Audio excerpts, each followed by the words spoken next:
the Twitter? Where's my Twitter? Hello. Hello, are we live? Yeah. Oh, hey. Hey. Welcome back to the wrestling show. We're keeping it real. Ghost right. Welcome back to Real Take Wrestle Talk live here on YouTube and here on Spotify, Apple Podcasts, wherever you're listening to this right now. Be sure to hit that like button, hit that follow button as well. All that good jazz. It is me. It's Don Omer of Real Take INC, joined by the man who joined by the man who knows how to pour and will always give you more, the barman, Trevor Sutton. Trevor, how you doing? I'm good, man. How are you? I am barely hanging in there, but hanging in there I am.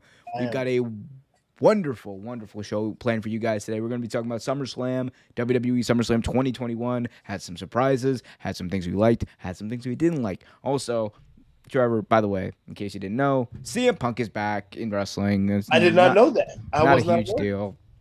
Totally not a needle mover at all. We're also going to be talking about NXT Takeover 36 and all the other stuff going on in the wonderfully busy world of wrestling because, goddamn, there's a lot of wrestling on. A But lot. like I said, before we get to any of that, hit that like button, subscribe, and hit that notification bell so you get notified whenever a new video is released. Let's get to first things first. We'll do CM Punk number 2, like I said. But first things first, we had SummerSlam, WWE SummerSlam this past weekend, and it was on a Saturday night. A Saturday night SummerSlam. So, Trevor, first of all, what did you think about the Saturday night SummerSlam format? Thought that was interesting. Back when I was a kid, I remember a lot of the pay-per-views being on Saturdays. Like, and a lot of them used to be showing them on national TV too, like NBC. So, like, I remember one year WrestleMania was shown on a Saturday. Royal Rumble was as well. So it kind of brought me back to my childhood, but it was kind of interesting to see, and a lot of people apparently showed up and showed out. Yeah, that they did. That they did. I personally, I like. So I tend to like Saturdays better for pay-per-views in general because I feel like it gives everyone a better opportunity to stay up and watch them, Yep. especially even kids who look. You get and even if you work, dude, you got work on a Monday morning. Nobody wants to go to work tired on a Monday morning. Like you'd rather go and be like, hey, I'm gonna stay up all night Saturday, talk about this pay per view, watch the reactions, all that jazz. Like I feel like that's self explanatory, but Yeah, I absolutely. like Saturday pay per views. And if you want to do a short pay per view, like a 2 hour pay per view on Sundays, that's fine with me too. But Saturdays for the win. And boy, did some people win. A lot of other people lost. Trevor, let's talk about SummerSlam. Let's run through the card real quick, or not the card, but let's run through some of these results from WWE SummerSlam 2021.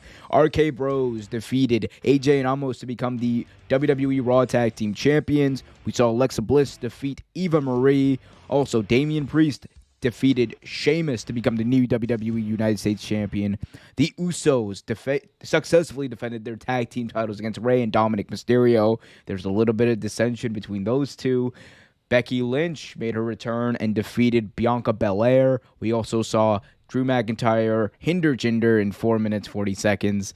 Charlotte Flair defeated Nikki Ash via submission in that triple threat match for the Raw Women's title. Edge defeated Seth Rollins. Bobby Lashley defeated Goldberg via referee stoppage and then proceeded to demolish Goldberg's 15-year-old son. Still can't believe that kid's 15. And Roman Reigns defeated John Cena via pinfall. Acknowledge him, Trevor. We don't have to go through every single match because God knows we don't have time for that. But tell me, what were your overall thoughts about this pay per view? We'll get to some specific moments, throughout the show. But what were your overall thoughts? What do you think went well? What do you think didn't? Like you said, there were some things that we liked, some things we didn't like. I thought overall flow. Now the overall flow of the match better than I thought it was going to be. I thought it was going to be much longer. And I thought it was going to drag on a lot longer than it actually did. It didn't, surprisingly enough. Um, the um, the actual matches that were on the card were decent matches. There were some that should have never been on there, but there were some that were cool. I think overall they did I thought it was too long. Of course, we talk about this so many times. Thought they had too many matches on the card, but overall, I give it about a C. Oh wow. Okay. See. Plus, So yeah, that's fine. That's fine. No, I mean, I think it's about B minus for me. I thought yeah, it was spectacle. The entire card was built around spectacle, which is what WWE goes for, and that's fine. It's not supposed to be a wrestling show. It's sports entertainment. And I thought that there were some good moments on this pay per view. I absolutely loved the Damian Priest versus Sheamus match. I thought that was it was probably, a very good one. I thought Very that good was a one. hard hitting match. Honestly, for me, probably that and the Edge match, the Edge Rollins match, were probably like match of the night caliber right there. Um, the Roman Reigns John Cena match too. That was a pretty good match. It was obviously heightened because it was the main event. It had two of the biggest stars in wrestling history in Roman Reigns and John Cena. But for me, I thought it was either very good or and you didn't care. So yeah, solid B minus for me.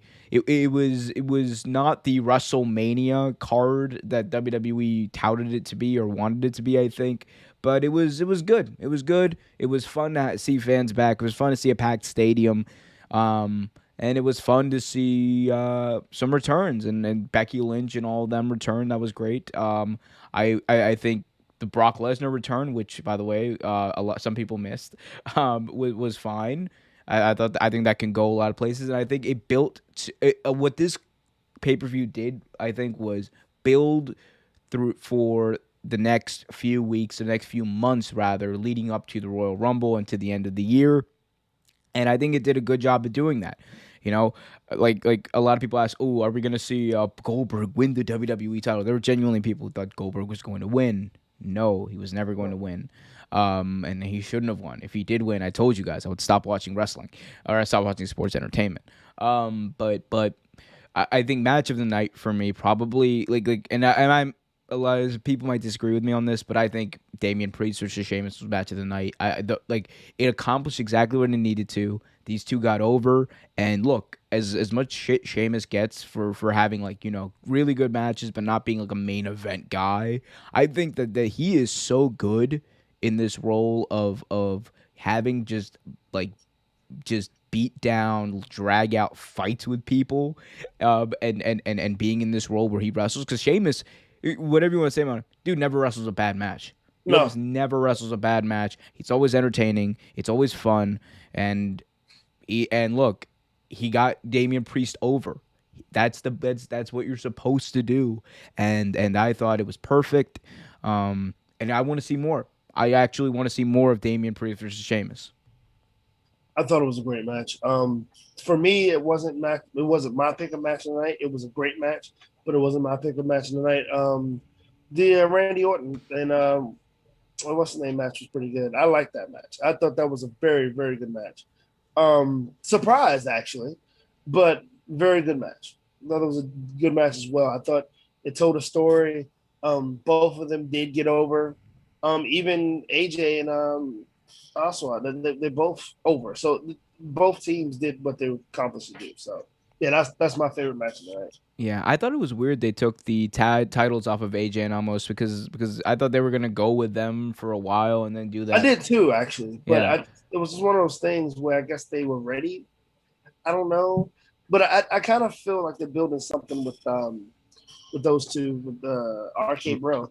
with Riddle and I mean they're eventually gonna do that feud between those two. The only question is who's gonna be face and who's gonna be heel. I of course Right. want to see I heel want to Riddle. see a heel Riddle. I know he sells a lot of merch and all that, but oh my god, I want to I see think he's heel gonna sell a Riddle. lot of merch as a heel too. Could you imagine like heel Riddle going backstage and drug testing people, like straight edge Bro. Riddle? Could you please? Hey, bro. No. It's like, hey, dude, dude. No, we'll see what happens with that. But Trevor, let's move on to the news of the week, news of the year, news of Century. the world. To take a quote from Queen CM Punk. Let's talk about this CM Punk made his AEW debut, made his return to professional wrestling August 20th, 2021, the day CM Punk returned to pro wrestling after what he alleges a 16-year absence. He said as he appeared in front of the 15,000 plus in his hometown of Chicago, Illinois, at a sold-out United Center with tears in his eyes, with tears in the eyes of the fans, with just jubilation in the city of Chicago and amongst wrestling fans everywhere. CM Punk made his return, kneeled before his fans, jumped into the stands, and said, "I'm back, I'm home," and he is back in professional wrestling. This was obviously very long anticipated. I did a show about this the night it happened, and the ratings showed that this did not disappoint. Trevor, I'm just going to ask you very, very quite blankly, this moment when CM Punk returned in front of this hot crowd in AEW of all places, what was your reaction, and where does this rank for you as far as best moments in wrestling history? Because this was amazing. So, like I've said before, I originally, my feelings on CM Punk were not the best. I thought he was an amazing wrestler. Just didn't like his personality. I just didn't like him as a wrestler. But I met him at an indie show, and he changed my opinion about him quickly. And since then, I've been a fan of his work, and actually an actual fan of his. And to see him back, to see him healthy, to see him show emotion, because that's not something that you're supposed to see wrestlers do. I mean, not outside of a storyline. And to see him somewhat quote unquote break kayfabe, it was amazing. It was amazing to see him joyful, to see he was actually starstruck himself. He was taken back a minute, wow, all these people are here to see me, in my hometown, in the stories people have been telling on Twitter and just posting about this moment and how he's affected them and things like that. It was one of those things where you're that's awesome. I mean, it's amazing. And as far as one of the best moments in wrestling history, it's top 5 for me, if not top 3. And it's amazing. I've seen a lot of great things. I've been live for a lot of good things in wrestling, but this man was absolutely amazing. When that cult of personality came on, man, I don't think there was an ass in the seat, and that was the biggest pop I've ever heard. Well, and Edge got a big one too when he came back, but this was one of the biggest pops I've heard in AEW. Period. This was the biggest pop I've ever heard in my entire time watching wrestling. And yes, I'm talking about bigger than Stone Cold in Providence, Rhode Island, when Mankind won the title. Bigger than that pop, bigger than Daniel Bryan doing the yes on top of the steel cage, bigger than all of that. This was once in a lifetime level. There's only a few times where you can look at wrestling, right? You look at a wrestling moment and you're just like, I truly love pro wrestling. And this was one of those moments. Whether it was the fan, they cut to the fan crying with tears in his eyes in the stands. That's how you know. I don't care what anyone says, oh, wrestling's fake, it's a work. Of course it's a work. We know it's a work, but it's real, damn it. It is fucking real. The emotions are real. The emotions you feel are completely real. I said it I tweeted it out that same day. I said, wrestling is real, and I will not hear anything otherwise because it is. And this moment proved exactly why. CM Punk is someone who has had a very difficult relationship with fans. There was a lot of fans who were pissed off at him when he left the Fed in 2014. And he kind of made it clear that it had nothing to do with the fans. It had everything to do with both the way that the WWE and the system affected his professional and personal health and his personal and his professional life and his career. He felt like he was in a dead end place in his career, and he just knew his health was eroding away, and he was literally taking years off of his life, throwing himself at the ground for money that he honestly probably should have been making 10 times more than he was getting paid.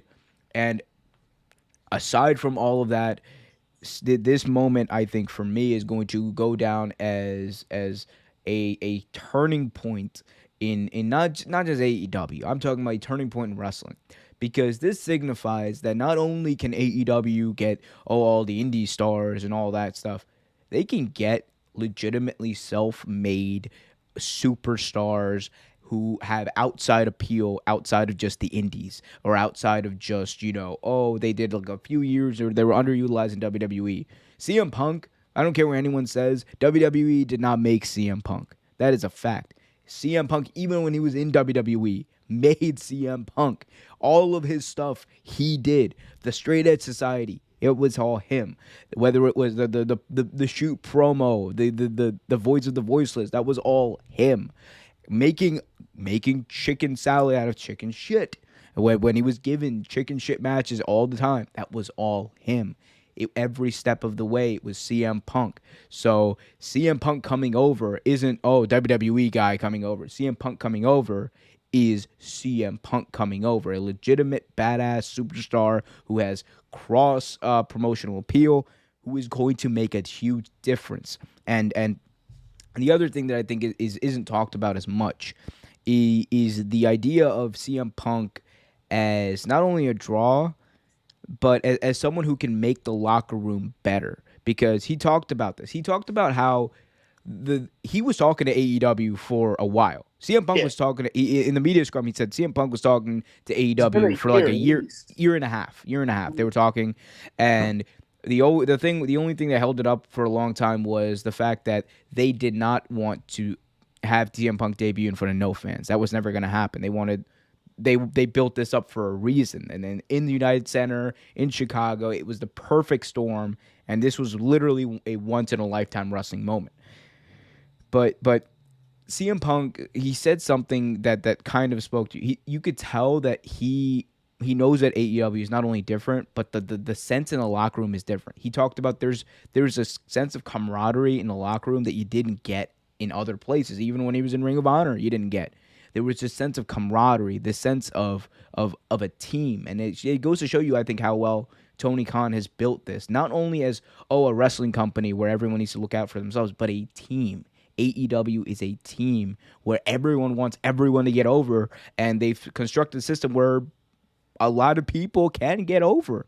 And that's the thing. He talked about how one of the big sticking points for him that really made him trust the locker room and trust the mentality of AEW was the fact that when Brody Lee was ill, the AEW locker room was told about it, and it never leaked out. It never got to the dirt sheets, never got into and that meant a lot to CM Punk. And I think, again, it just shows you how close this locker room is. Yeah, I mean, he covered all that. He talked about, he mentioned ROH. He mentioned how briefly how people thought WWE made him, like you covered earlier. He mentioned a lot of important things, and I think the main thing that stuck with me was the fact that he went back to over and over again the fact that the fans, like he talked enormously about how the fans supported him, and if it wasn't for the fans, he wouldn't be back. And I think that's important when it comes to stuff like this, because a lot of people forget you didn't make these fans. These fans help make you.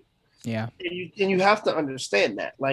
And I think where the problem lies when it comes to certain talents and certain big wigs, people in behind the scenes, you believe that no matter what you give these people, they're going to eat it up. And that's not the case. That's not it. After a while, these fans stop being stupid and stop being naive, and it stop just being, this is the company I grew up with. This is what I like, and this is where I'm going to stay. It stops being that. It also starts being, what have you done for me lately? And that's exactly what CM Punk and all of the other guys at AEW understand. And some of the guys in WWE understand it too, but it's nothing they can do because they're not in control of most of it. Yeah. But I mean, and that's the shame, and that's the sad part. Yeah, and you know what? The other thing that kind of comes to mind when I think about this, and I was thinking about this when it happened, dude. How many times can a wrestler say that he's legitimately excited and turned the entire industry around? Right. But twice in a one Right. career, twice. CM Punk in 2011 changed everything. He got all the Labs fans back into wrestling, and that led. I covered it in a video I did last month, I believe. It led to a domino effect Yeah. that led to AEW and led to a thriving wrestling industry because fans were excited because it felt real. And then August 20th, 2021, what happens? Almost the same exact thing, different circumstances. CM Punk, all the buzz is about AEW, CM Punk. He changed it again. And I don't care what these smarks, these WWE fans say, smark busters. They're a Twitter channel or a Twitter a page who was like shitting all over this, and they were like, "Oh man, CM Punk, how ungrateful he is. How ungrateful is he that he didn't like his time in WWE. You got to wrestle the Undertaker. How as if him taking shots at WWE is him taking shots at the Undertaker or whoever he Right. wrestled. It was never about them, and that's the thing that a lot of shitheads on the internet don't get. It's not about the other talent. It's about a system. It's about a structure, and it's about an industry that needs people like CM Punk who are innovators, who are passionate about the business. I never want to hear again that CM Punk doesn't love wrestling. Watch this moment. If you legitimately watch this moment and tell me that guy doesn't love pro wrestling, because he Out of your does. mind. And it just and you know what? It just goes to show you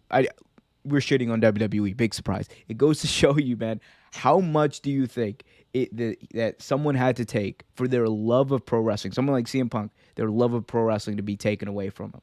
And the fact that he was able to overcome all of that and come back and once again be the talk of the town, get all these fans back into wrestling, get all these fans excited about wrestling, get all these fans excited about a new brand that isn't even WWE. It's all once in a lifetime, and Yeah. it shows you the big hole that CM Punk left in 2014 that nobody to this day could have filled. I mean, even if you haven't watched wrestling since 2014, it was 2014, right? Yep. That's it. Even if you haven't watched wrestling 2014, or even if you weren't a avid wrestling watcher, you know what CM Punk has done. Like I have friends who don't even really watch wrestling all that much, but they know who CM Punk is, and they know what he's done for pro wrestling. Like that man is the epitome of love for pro wrestling, and I mean, and what's good for pro wrestling is good all around, in my opinion. And this is what's good for pro wrestling. And this, I mean, him coming to AEW, him showing up on AEW and showing his love, showing his appreciation, and to me, the biggest pop that I gave was when he pretty much recreated the pipe bomb when he sat down. I thought that was amazing because he realizes the significance of this is just significant is the pipe bomb.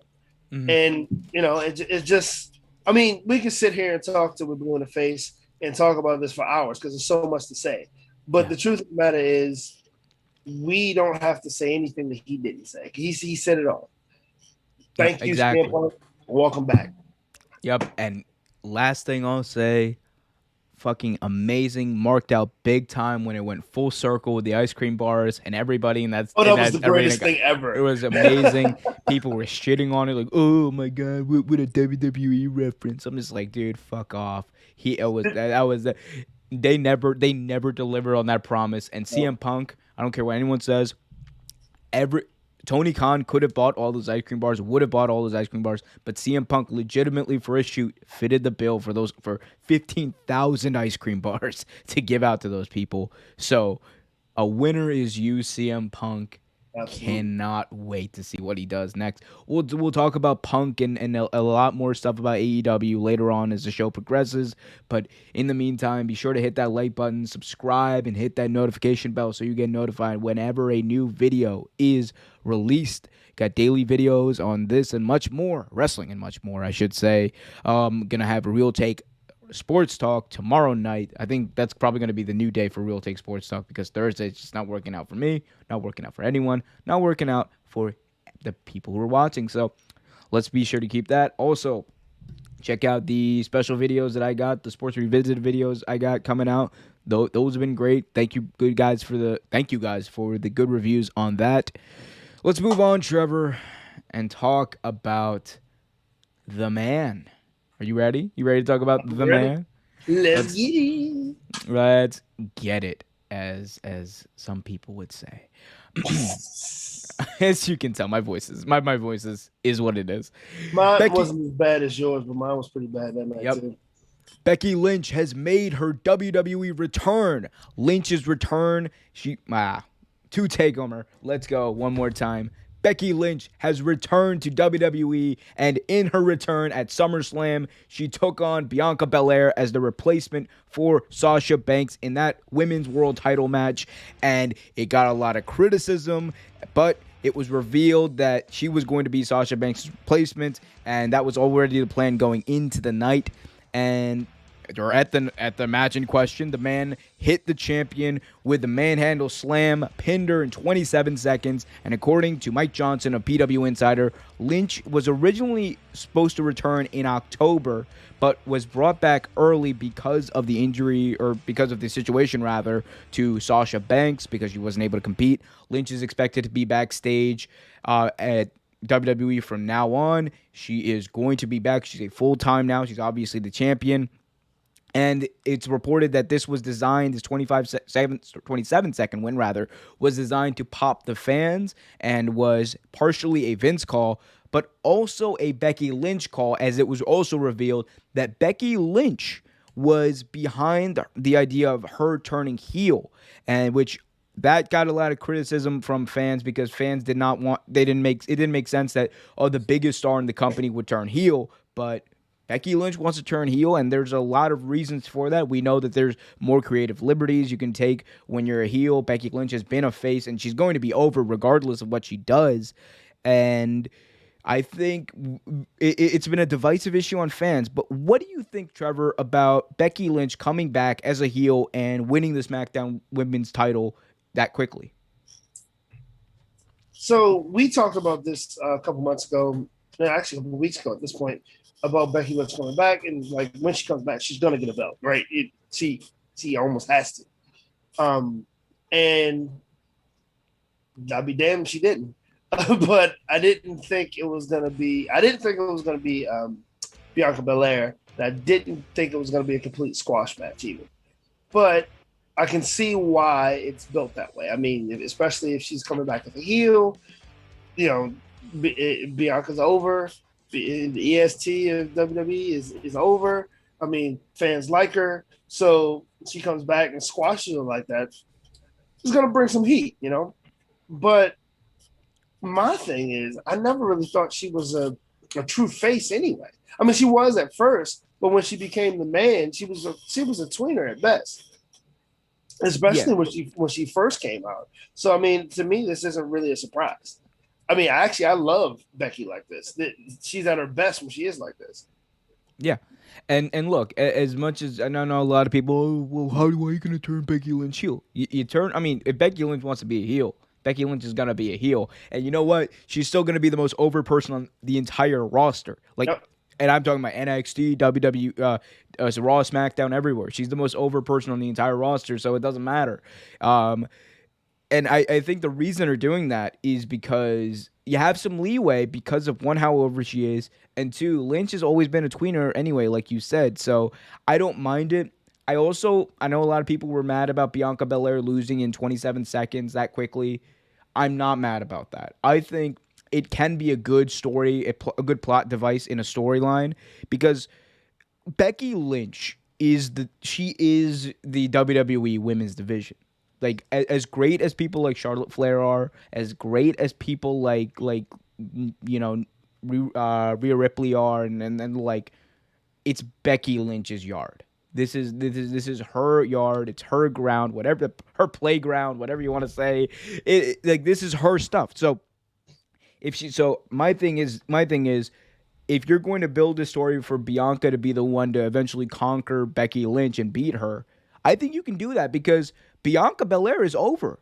Bianca Yeah, Belair is over. she is. Becky Lynch is over. So this loss doesn't hurt her as much as I think people think it does. I think it's a good storytelling device because Becky can always go back to that. And it's something for Bianca to overcome, which is the entire reason you have heel champions and why that and babyface is chasing, because it works. Because what's the best part about any storyline involving a super baby face who you love, a super good person who you love? With Daniel Bryan, it was always about the chase. With every underdog story, it was always about the chase.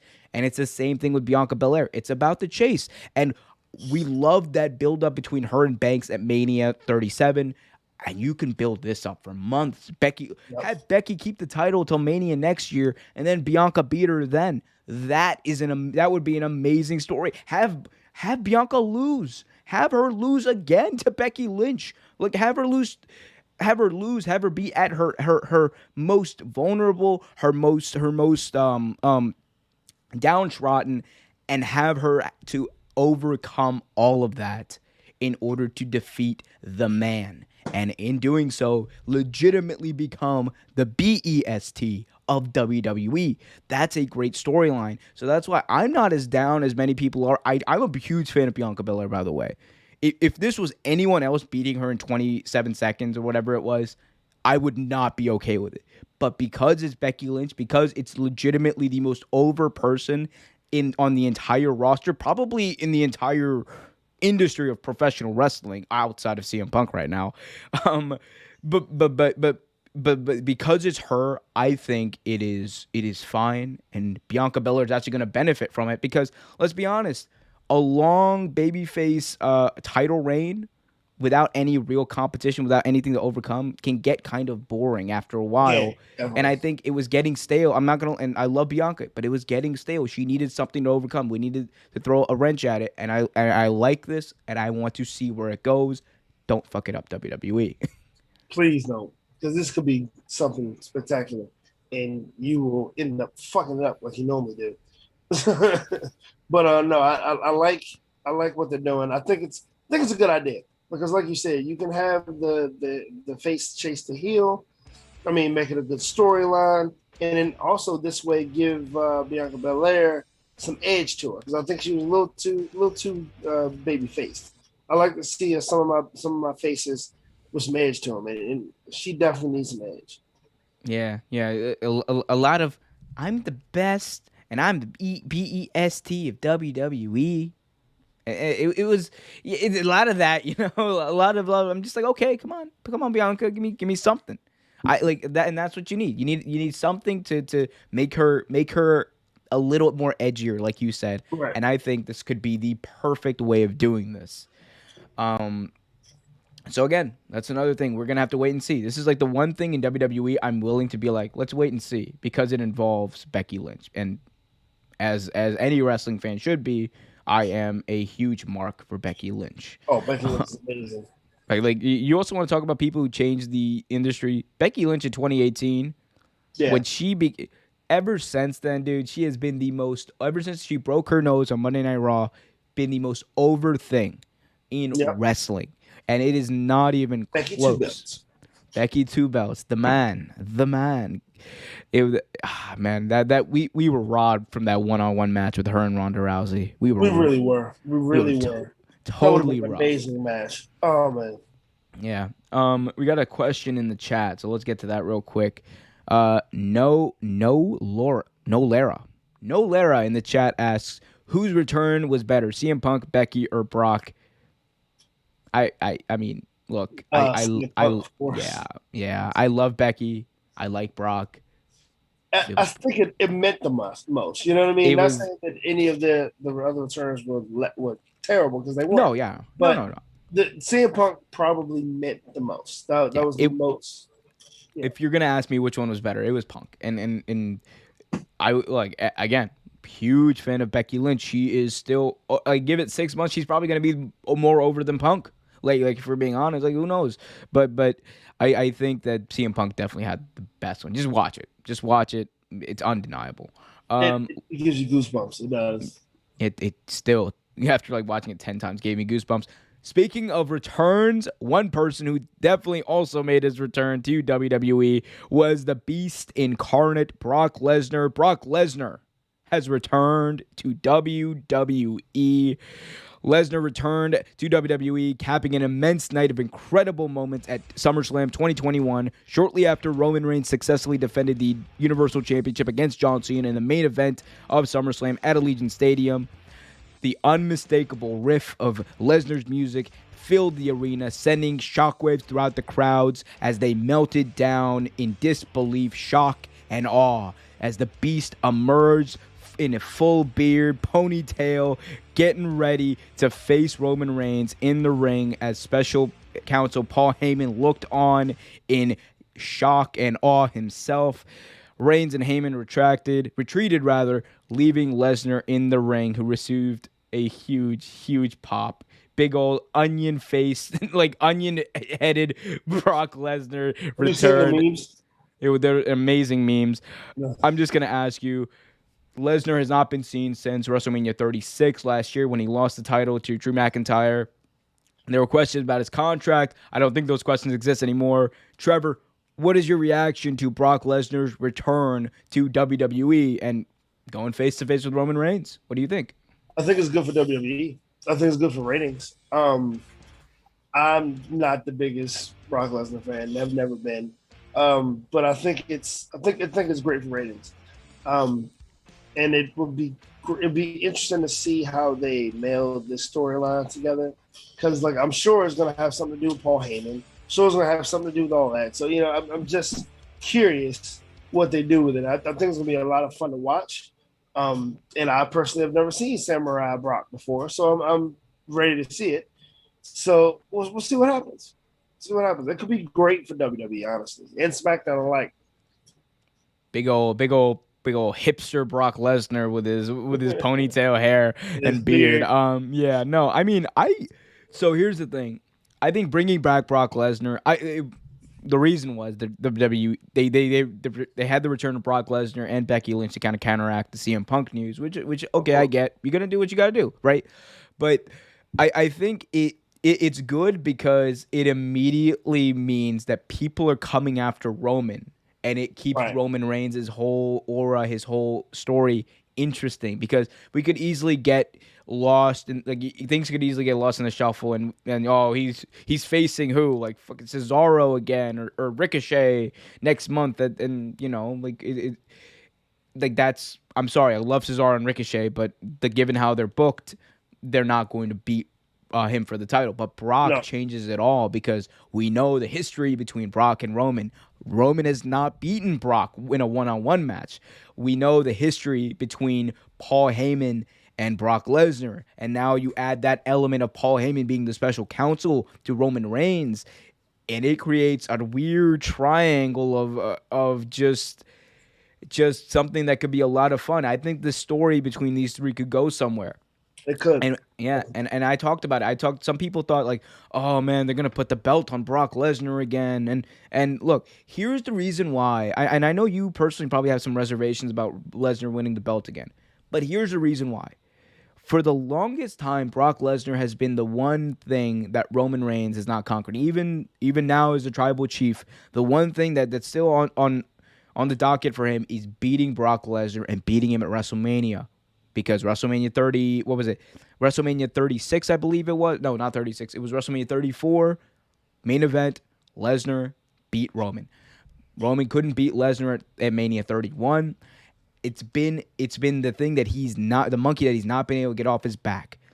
And you could do a storyline where Lesnar beats Roman for the title with interference from Roman's special counsel, Paul Heyman, which stacks the deck against Roman Reigns and turns him into a face, and a badass face who has proven that he's a badass, who's proven that he can be a top heel, who's proven that he can be the guy a Roman Reigns who people are actually interested in, a face Roman Reigns who people are actually interested in and want to see succeed and conquer and retire the Beast incarnate, Brock Lesnar at WrestleMania 38. That's how you build that this could up. happen. It could happen. And like now that you mentioned that, I forgot that he hadn't beat him. I thought he actually did beat Brock at one point. Um, but I wasn't aware that he hadn't. I think he beat him at some Saudi show, but that's not canon. We don't talk about those. Well, I mean, yeah, most people don't. But no, like I mean, it's one of those things where you could have a tremendous storyline built around it, like you said, and it could all culminate at WrestleMania 38. But I mean, it's just all how WWE does it. You know what I mean? If they play their cards right, they have a great storyline that'll last. And I hope they do. I hope they don't mess this up, but because this could be an amazing storyline. I mean, and they'll see those two titans in the ring. And dude, Brock Lesnar is like almost not even there now. Dude, he's so small now compared to what he used to be. He's slim and trim. I can't hear you, dude. He's still a badass. He could still rip me in half. Like Brock Lesnar is a behemoth of a man. But still big. But I think this is. I mean, it's still going to be a great match. These are two people who know each other well too, Trevor. That's the other thing, and they're both over now. That's the biggest difference from the times they faced each other in the past. Both of them are super over. Both of them have had dominant reigns where they have been the guy, and I think that Roman Reigns, if they do it right, this can be your moment where Roman Reigns becomes your mega babyface guy who is unbeatable. And you can do it with Brock Lesnar, and you can do it, and it'll work, and people will actually cheer him, unlike they did for like the past like 6 times you tried this exact same thing and it didn't work. It's just a matter of how much are they willing to really make Brock look bad, or how much are they willing to play with the story, because look, at the end of the day, the entire reason Brock beat Undertaker at WrestleMania 30 was to turn Brock into an unbeatable monster. So a babyface, presumably Roman Reigns at the time, would conquer him.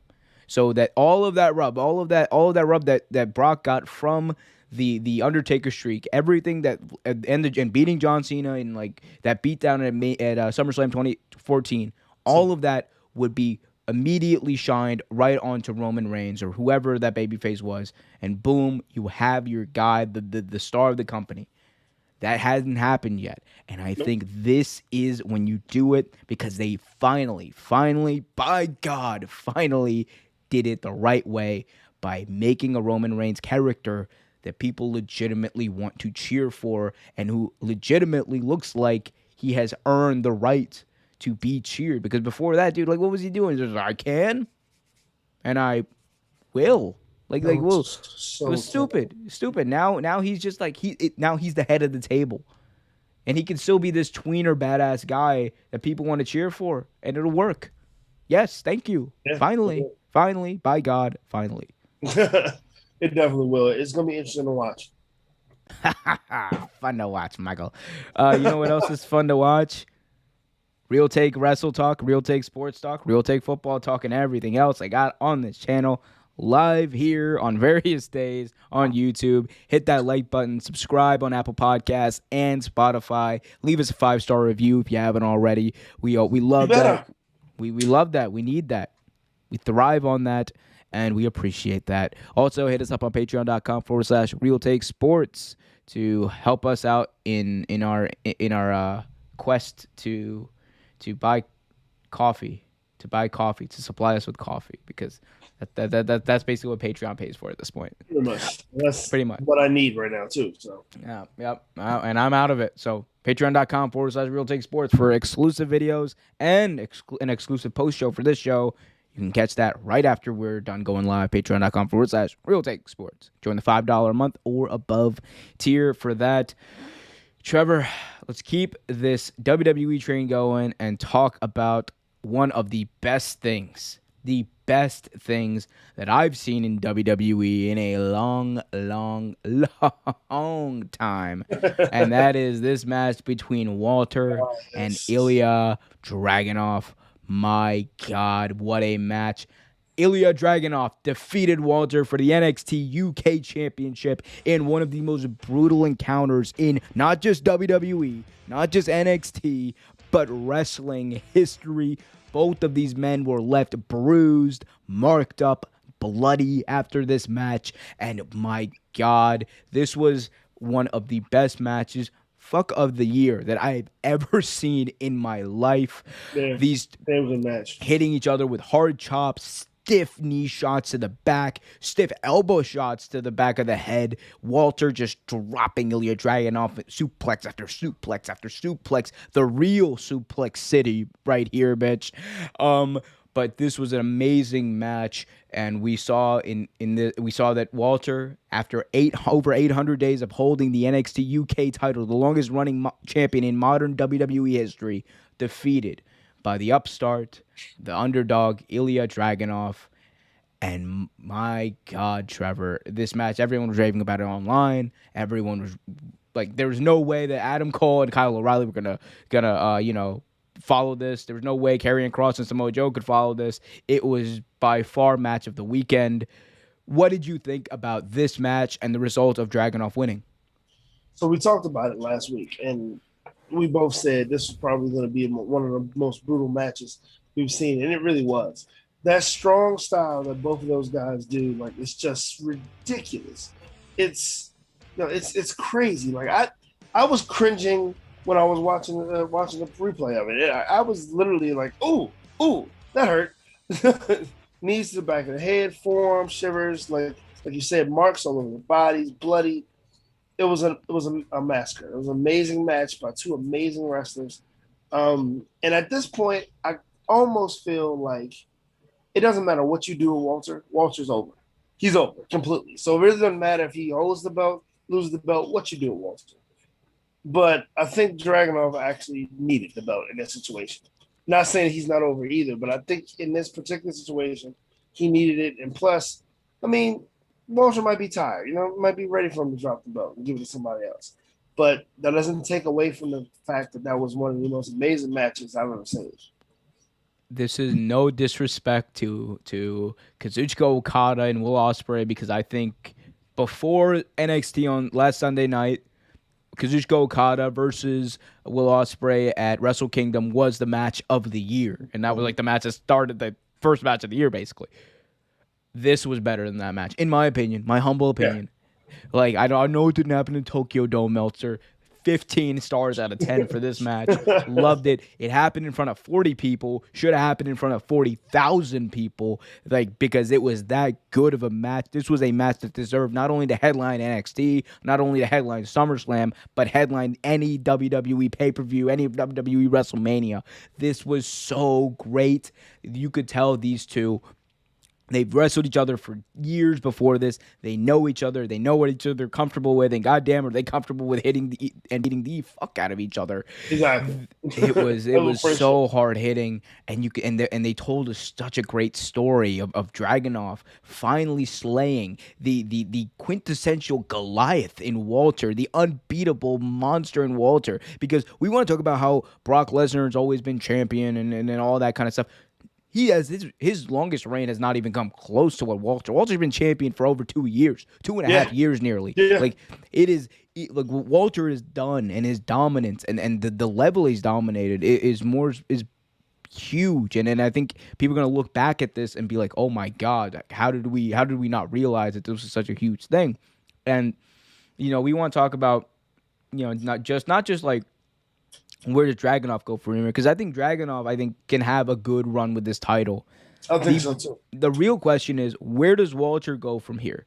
Because there's no indication that they're bringing him up to the main roster, and thank God for that, because they literally jobbed him in 3 minutes. The last time he had a main roster match at Survivor Series, they jobbed him in like 3 minutes, which you don't do that to Walter. But does he stick around with NXT UK? We know NXT itself is rebranding there, so that's probably not an option for him. What do you think is next for Walter as far as like what can he even do in NXT UK or wherever he goes? I mean, there's a lot of things I think Walter could do. Walter could literally do anything. He's a very talented wrestler, but extremely talented wrestler. He can do almost anything. I just hope they don't push him onto the main roster. I hope they don't like ruin him that way. But what I was thinking, they could put him on NXT, and possibly we could get a Samoa Joe Walter match. Oh, don't tease me with that. That would be awesome. We could Oh my possibly get god. a Walter Samoa Joe match. I think that was still any show that you put it on. But It they're probably, not gonna do that. but they're not going to do that. You know why? Because WWE doesn't think that way. But Triple H, Shawn Michaels, if you're out there, you're listening. That's that's gold. That's a great way to do it. Take my money if that's the match. Like that would be awesome. Could you imagine Walter kicking out Muscle Buster. the Muscle Buster? Could you imagine the Coquina Walter just slapping the shit out of Joe to get out of the Coquina clutch like Because I mean, that? it would be amazing. It would be an amazing match. It would. I mean, and honestly, it would make sense. Because think about it like this. Like we were talking about earlier. And we're probably going to get to later. Well, you know what? Not ruin the conversation that we're going to talk about later. But it could happen. It can definitely happen. It should happen. It probably won't happen because of the way NXT is currently being restructured. And Nick Khan talked about this in a very infamous interview now with Ariel Helwani over the weekend. Recommend you guys check it out. Ariel Helwani asked some pretty good questions. Um, but for Walter, I think Walter is going to end up going back to NXT UK, and I think that's probably what's best for him. He's probably going to be dormant for a little bit, and For a little then bit, yeah. yeah, for a little bit, and then he's either going to do one of two things: one, get involved in the in like more basic feud with someone else, maybe another guy they're trying to bring up, he's gonna take a few months off and then go right after Dragunov, and they're gonna have Walter Dragunov 3, which if you do it right Walter wins. I don't care. I'm sorry. Walter is my favorite guy in probably the entire WWE because they got rid of WWE, let go of all my favorite guys. But I think Walter is no matter what he does, like you said, he's going to be fine unless they put him on the main roster. Because if they do that, then I don't know. I don't know like what you do with that, right? Because WWE has shown they don't like people who are booked well in NXT and people who have great matches because that's Walter's entire gimmick. Walter is not like the guy who's going to come out there and cut like, a charismatic 5-star promo, even though No, not at all. he doesn't need to. Like him saying, I'm going to come there and smash you. Like that is a 5-star promo for me because Yep. I know it's damn true. But he's the kind of guy who's going to get over because of how brutal he is and how menacing he looks and how intimidating he is. And you know what the sad part is? I think Walter is going to face very similar criticism to what Samoa Joe faced early on in his WWE Yeah. run. And Yeah. and look, it's not pretty to say, but it's the truth. Vince is probably going to look at him and be like, "Oh, who's this out of shape fat guy?" Because that's exactly what he said about Samoa Joe. He said Joe was a quote The fat same thing Samoan. about Kevin Owens. And the same thing about Kevin Owens. And you saw like they've never been. That's the thing. That's why I don't trust WWE ever with any pushing anyone to the main roster, especially people I like, because almost actually has there ever been a case where they push someone up to the main roster and it's worked and they have made the best out of it? Because my whole thing is no matter what the situation is, anyone who's super over in NXT that they've pushed to the main roster, you look at whatever they do and you're like, wow, that could have been so much better. The only time I remember that happening or the opposite happening where WWE actually did the right thing and it was ruined by no fault of their own was when Finn Balor won the Universal title to become the inaugural Universal Yeah. Champion. Yeah. That's the only time because they put a rocket ship on that guy and then he got injured and then Vince doesn't trust him because he's a small guy who got injured and now he is where he is. It's just, I don't know. mean, you have the Shield, the members of the Shield. You have Roman Reigns. They put him to the main roster. Look what he's doing now. How did that go for 2/3 of the members of the Shield? One's in AEW with not even the guy not even Dean Ambrose anymore, and the other one's like, I'm sorry, Seth Rollins has been a joke. He's been what has he been doing for the past year?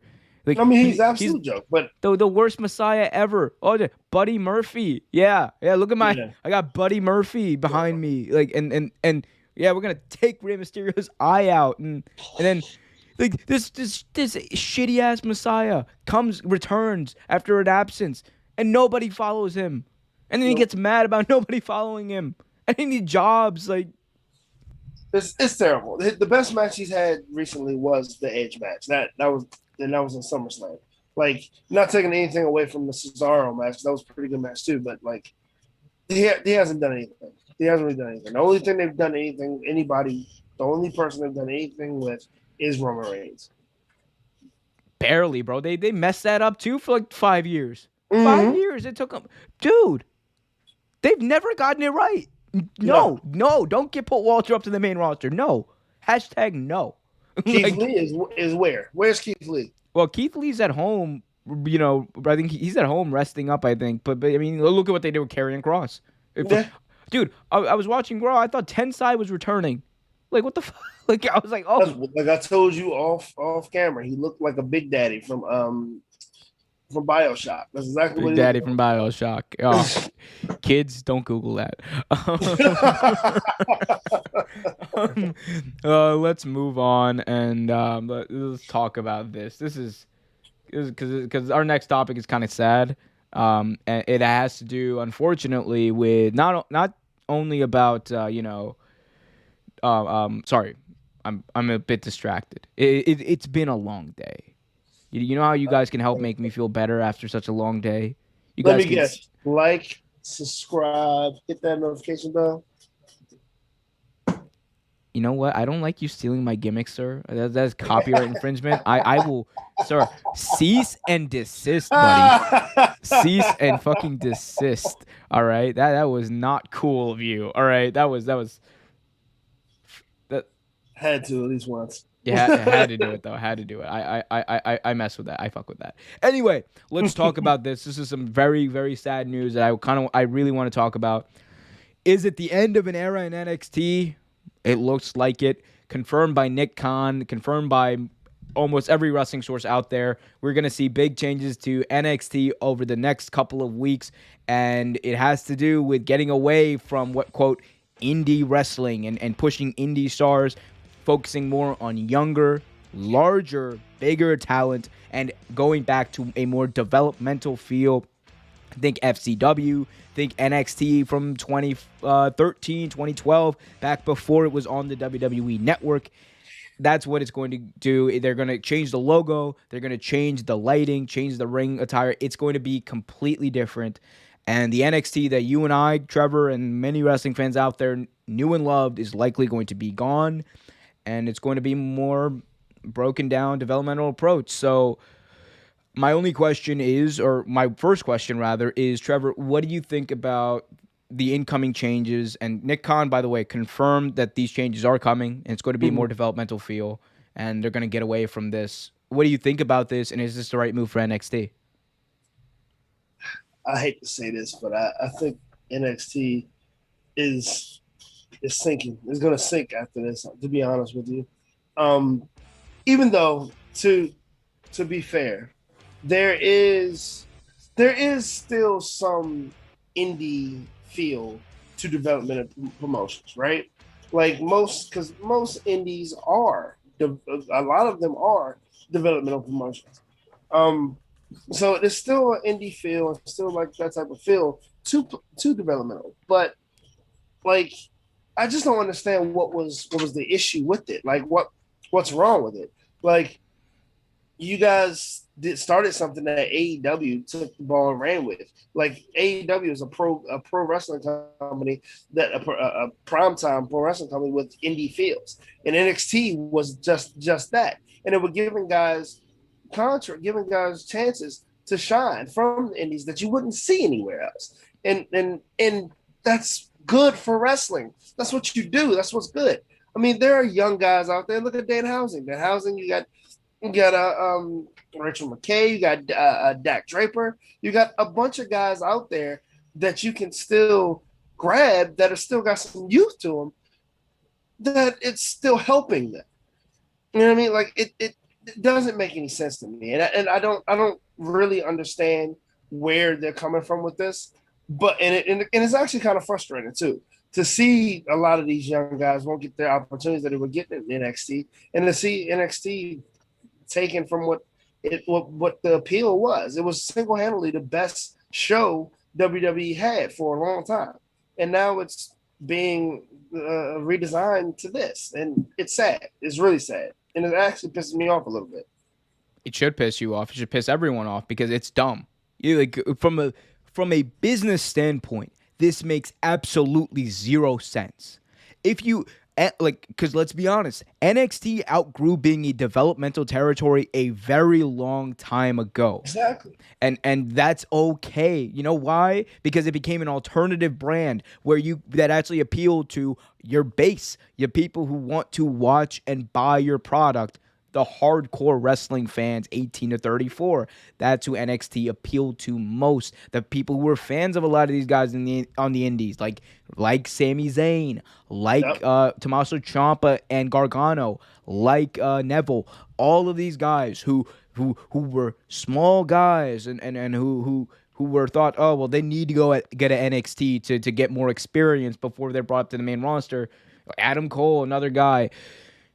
All of these guys, they came over to NXT, and what they do, they were the best wrestlers in the company, having some of the best matches in the company, with the best storylines in the company. And you can say the same thing about people who were actually developed by WWE, like Charlotte, like Bayley, like Becky Lynch, who were in NXT.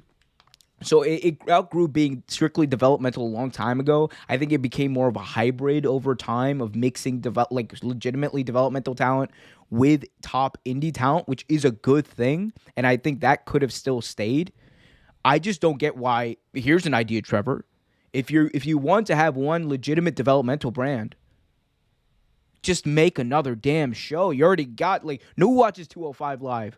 Just scrap 205 Live, turn that into NXT Plus or whatever. Whatever you want to call it, right? Developmental. Just call it NXT Developmental. I don't care. Come up with a name. You be $1 million company. Come up with a name. Take that hour time slot that is on what's it called?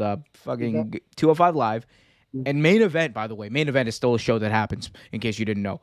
Take those two shows, give it 2 hours, and let that be a strictly developmental show, and then you can push these people from developmental to NXT or developmental to Raw or SmackDown, wherever you want to do. Because one thing that you're doing when you're changing NXT is you're fixing something that isn't broken at all. Because what you're gonna take away the thing that provides the best wrestling on your entire programming, that appeals to the paying audience, the highest paying audience that watches your entire programming. It makes zero business sense. It also, we're going to talk about this later, it's going to piss off USA Network because now NXT is apparently going to be taped. So it's going to piss them off and the ratings are going to decline. No one's going to watch fucking FCW. No one's going to watch NXT from 2012. No one is going to watch that. They're doing pretty good numbers. 800,000 viewers a week, or 700 to 800,000 viewers a week, and people who are going to end up buying products, people who are committed to storylines that involve people like Tommaso Ciampa and Johnny Gargano. It makes no sense to do this. It is dumb. It is bad business. I don't get why they don't just add another show. You do it anyway. You have 80 hours of wrestling a week. Just add another show. Makes no sense. I mean, it makes absolutely no sense. Like you said, they're taking money out of their pocket. NXT is gonna fold. I'm sorry, I don't give a fuck what anyone says. It is, and then you're gonna lose your big demographic because like you said, who's gonna watch FCW? Who's gonna watch it? No one. No one really watched it before. NXT was a breakthrough. It was something that a lot of people hadn't seen in a long time. It was a ode to old school wrestling at once, and it was a great feel. And now they're doing this with it, and I don't get it. I don't get it at all. Yeah, not at all. It is. I don't even think we have to try to, like, we don't have to repeat a lot of stuff about it. My thing is, man, it is crazy to think this NXT was on such it was on It such an still is. upward trajectory. Mhm. It makes no sense that they're changing it. Think of all the moments. Like, I have some pictures here of some moments in NXT history that I think are important. By the way, this moment that basically closed out the NXT era was amazing. This match between Adam It- Cole and Kyle O'Reilly. Like, think about everything. The Sami Zayn storyline, the Sasha Banks, Bianca Belair, sorry, no, it's a Sasha Banks, Bailey match. A lot of yeah. B's in WWE. The so many great moments. You have the Ciampa and Gargano. Tommaso Ciampa and Donnie Gargano, the best feud in one of the best feuds in WWE history, one of the best wrestling feuds of all time. And That two that of some is of the best indie wrestlers and wrestlers, period, in one feud. most Like, of WWE's 5-star matches over the past 20 years have come where? NXT. Actually, all of them have come in NXT. It's baffling. It is just baffling, and it's just sad. It is sad that people are so blinded by, I don't even know what it is. I don't know whether it's their own ambitions, their own views about what wrestling or what sports entertainment is and isn't. I don't know what it is. All I know is it's wrong, and it's very easy to see it's wrong and bad business. yeah, it makes no sense to even talk about it anymore because it's just Yeah. gonna make me even more mad. Yeah, I just have one more thing that, like, just ask you, like, okay, assuming this is the end of an era, which we're Yeah. led to believe it is, what's a moment in NXT that sticks out to you, or that you were like, wow, this is great and it's different and I love it? Like, what was that moment for you? You think?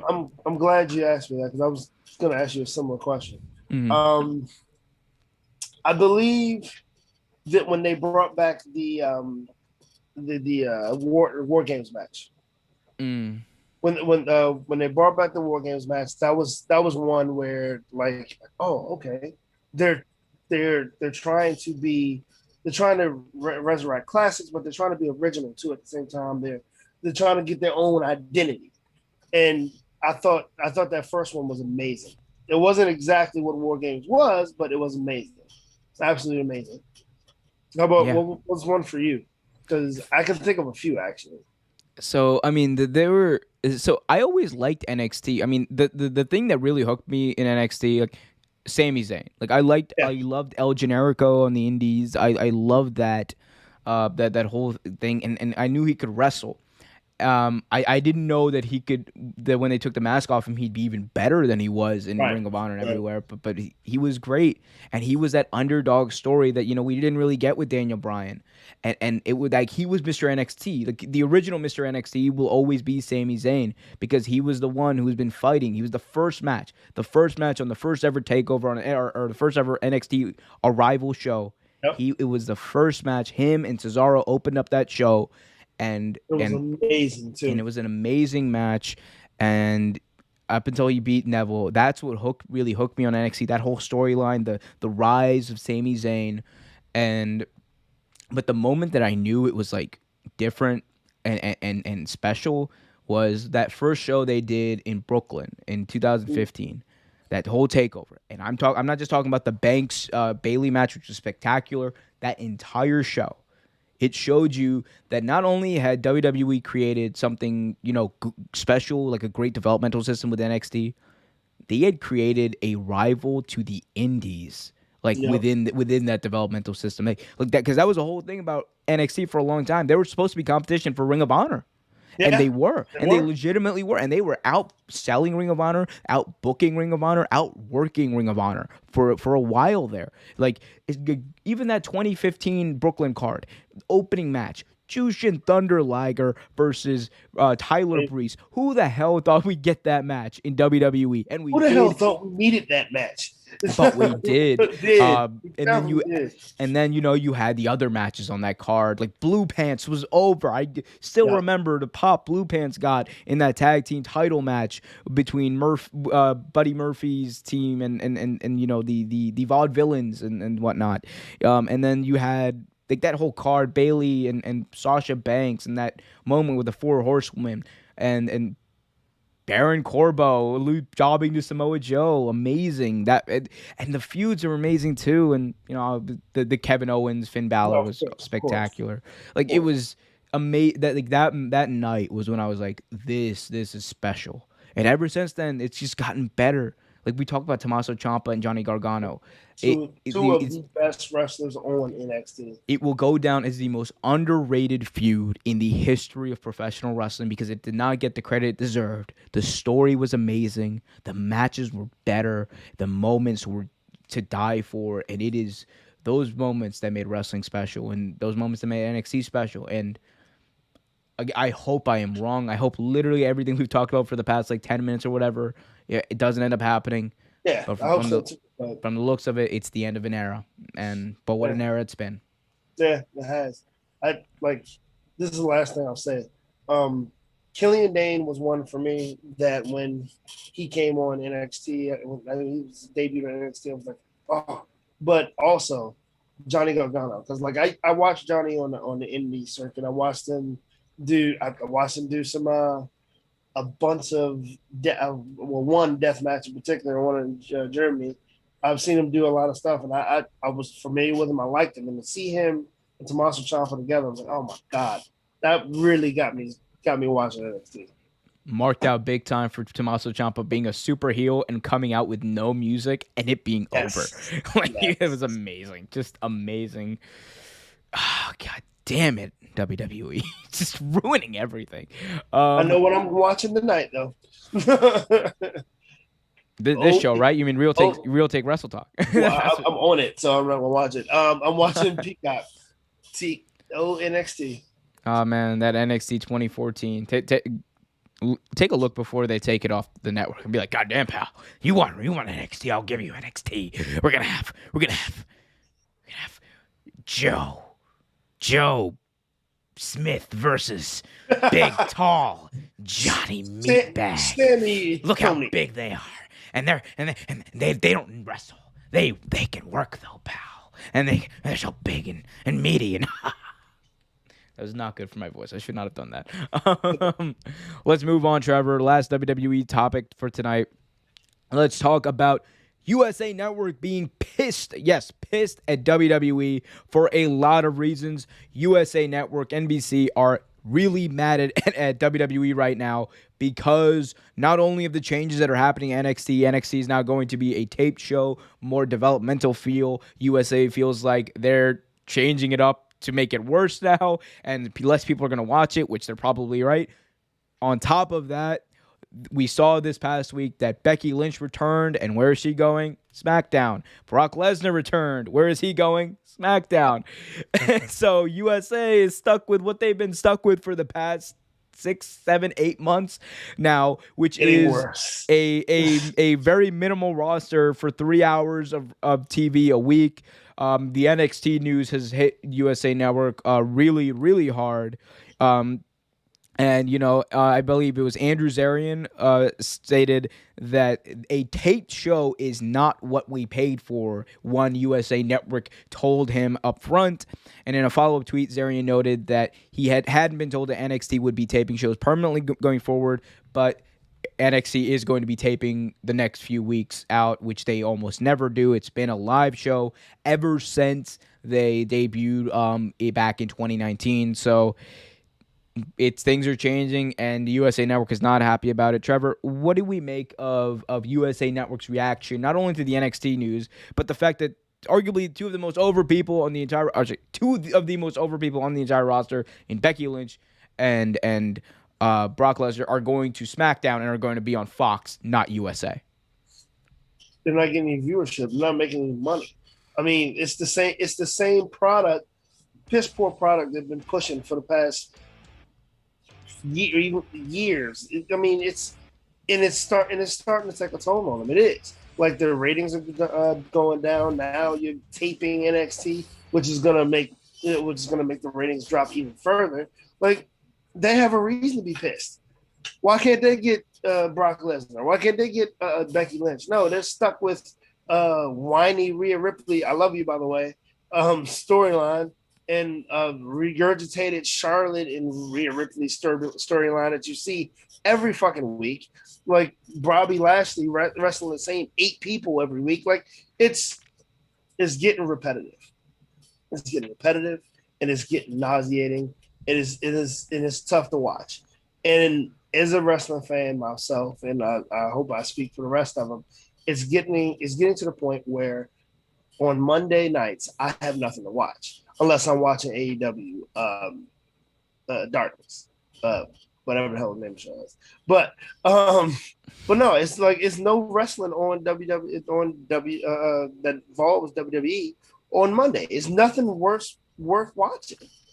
What And is yeah, sorry, go ahead.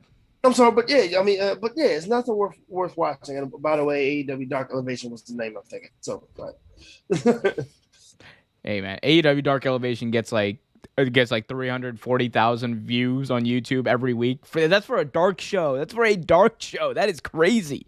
That is crazy. But one thing I will say about this whole report about USA being pissed. Yeah, I mean it makes sense. It makes total sense. yeah, The two USA Network paid for NXT not only because Vince wanted to have that show go head to head with AEW and create buzz, but because they wanted to profit from it in some capacity. And what they're seeing is something that I talked about earlier, which is when you take something that is hot like NXT that has recognizable over people on it and you change it into developmental, it regresses. And what happens? People care less about a developmental show than they would like an action-packed super show like which NXT was, or hopefully still is going to be. We'll see what happens over the next few weeks, but yeah, what's USA seeing? They're seeing ratings are going to slip, less money for us, and they're seeing Raw. The ratings are slipping, and this is supposed to be the flagship show. And what happened on the flagship show? They have no flagship superstars. Becky Lynch went to SmackDown. Brock Lesnar went to SmackDown. And here's the thing. We talked about this earlier. Becky Lynch probably should have gone to Raw to give Raw some more superstar power because Raw probably needed her more than SmackDown did. Definitely needed her more than SmackDown did because they could have done the Bianca storyline, honestly, with Sasha Banks and been completely fine. But right. I think that, by not doing that, it is hurting their partnership, not only with USA, but Peacock, NBC Universal, which owns USA. And there's some dissension between those two parties as well, even though they're under the same company. It is weird. And we can talk about, oh, well, USA might be overreacting or whatever. But it all comes down to decisions that the WWE are making. And the decisions they're making are questionable. And this especially, I don't get how makes any business sense because you are purposefully tanking a product that already works, that people were happy with, that your network partners were happy with the numbers, and you're deliberately making it a less entertaining, less hot product and something that people don't want to see. I don't get it. And if you're USA Network, you're probably right to be not only pissed but worried, Yeah, legitimately worried about what the ratings are going to be. yeah, I agree. Like I mean, like you mentioned earlier, like um, you taking something that ain't broke and trying to fix it. Like it's it's stupid. Like you're ruining NXT, which is bringing in revenue. You haven't fixed Raw and haven't really cared to fix Raw, which is losing revenue. Like it's one big clusterfuck, and it's turning into an issue. It's really turning into an issue. And like I have asked plenty of people that I know watch wrestling or whatever, what do you watch? Do you enjoy Raw? And the consensus is no, fuck Raw. Like they watch NXT.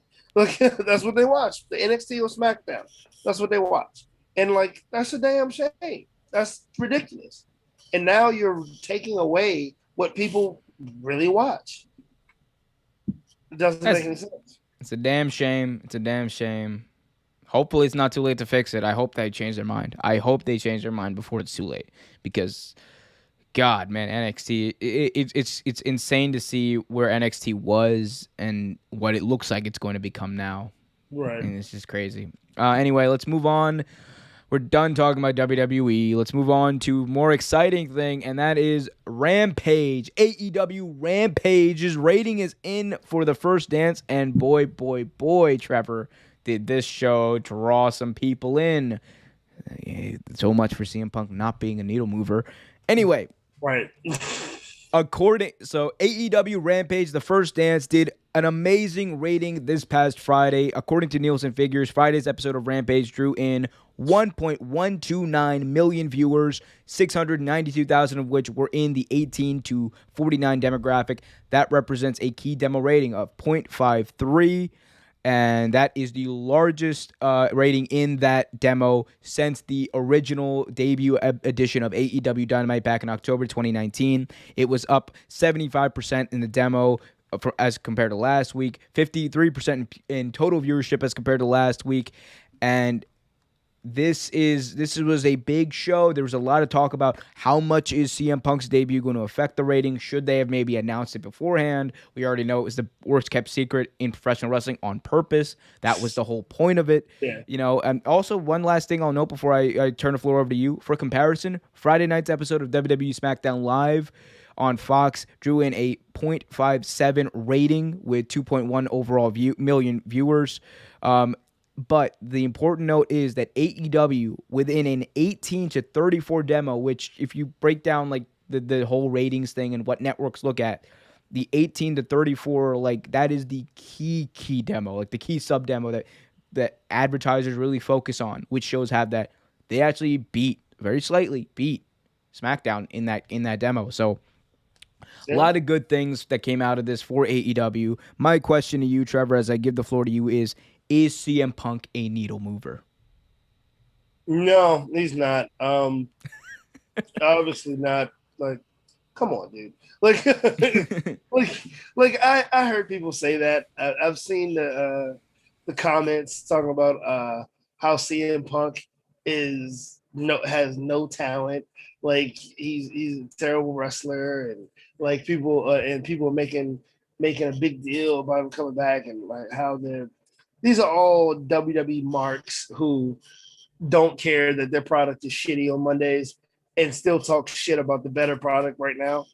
And like, come on, like he single-handedly the reason these not taking anything away from the talent, because the matches on Rampage were amazing, and the AEW does a great job of booking 3 solid matches so far for for that hour-long segment. They do a great job, but people came from CM Punk. We all know that. Like, it was a secret, like you said, it was a secret that wasn't meant to be a secret. That wasn't kept a secret on purpose. We all knew what was happening. We all watched it for that reason, and I mean, it paid dividends, and that's part of the reason why their marketing team is amazing. Like that was excellent. That was amazing. That was so smart. But to answer your question, fuck yeah, CM Punk moves needles. yeah. I mean, like, very quickly, let me answer that.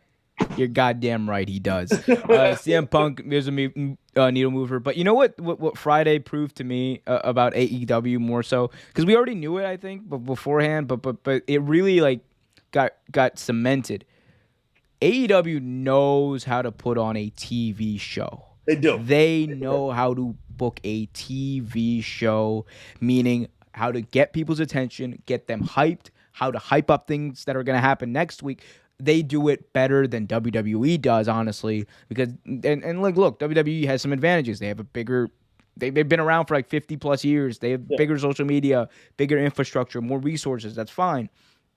But the way AEW books just strictly their TV show and the way that they hype it up and the way that they write it, it's just insane how good and how well executed everything is, because they don't overdo it.